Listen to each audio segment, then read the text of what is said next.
just thinking a little bit about, even kind of like looking at your site here and, the different kind of pools. It's like, how do you guys think about the different chains now, right? Like Right. we've got Ethereum, we've got BSC, like you're saying, like Polygon, there's Solana, there's Stacks with Bitcoin, there's Avalanche and AVAX, like there's all these, is Algorand, right? Like all of these kind of like next layer, kind of dApp building tools that are going to be out there.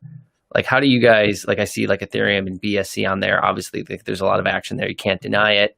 Whether or not the BSC, like, it will still TBD what kind of happens with this like meme token economy over here, which I think they desperately need to figure out the next iteration of what that looks like, now that they've kind of created the pools, and they probably should have had a plan going in.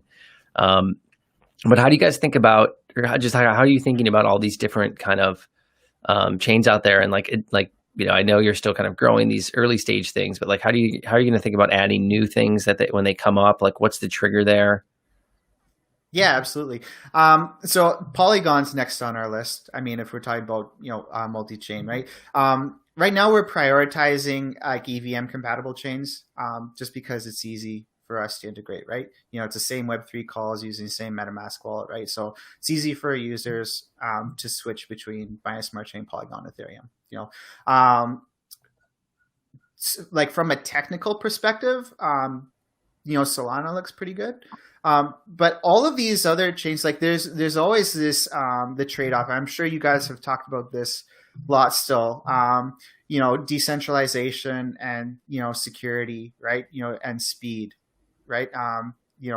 Transaction speed, how fast it's going, transaction cost, how cheap the transaction fees are, right? So there's these trade-offs that are happening whenever they're building them, right? I mean, like, Binance Smart Chain has 21 validators, right? So that's like not a lot, right? Compared to, Right. Ethereum or something, right?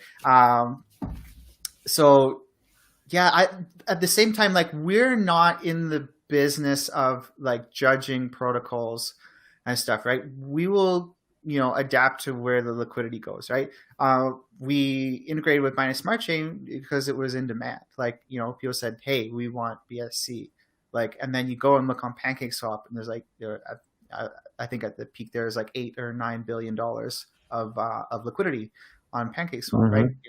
Mm-hmm. That's like, meme token or not, it's Right. that's a whole strange phenomenon that's happened with all of that still. And personally, for our project, we're not memeing ourselves at all still, right? Like, we want to be pretty professional and like straightforward. But as a crypto enthusiast, I love it. Like, like, I think it's hilarious.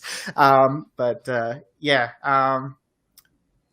As far as deciding which chains, right now, again, prioritizing EVM compatibility for now. And I mean, if something comes out and like dethrones Ethereum or something, then obviously we'll jump on it. That's sort of the nice position that we're in, is that we're building something where the objective is kind of just to connect with everything, right? So we want to be on multiple chains, multiple wallets, multiple platforms, multiple assets, right?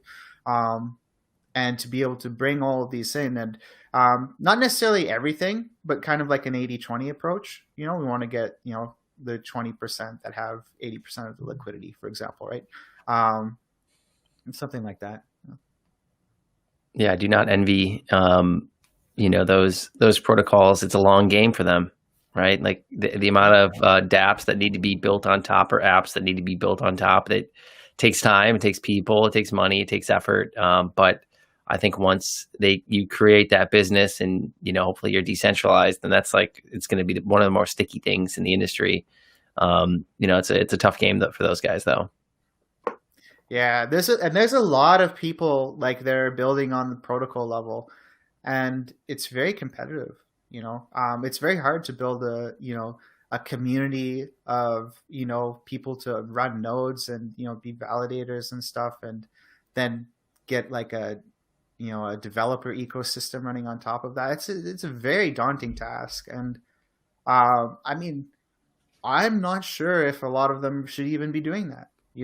There might be better ways to spend their time and resources. Just, you know, do we really need another one? No, we John and I were talking about this a lot when we were in Miami for the Bitcoin conference. Was it's almost like too entrepreneurial in the space. It's almost like every single person that gets into the space is so entrepreneurial and wants to start their own thing that they now have created like 38 competing products where there should be like three. Yeah, And maybe someone's ego is such that, if they fail, they still won't go help the other person, even though that other person literally had something so close to their idea that all things aside, they should probably just be best friends.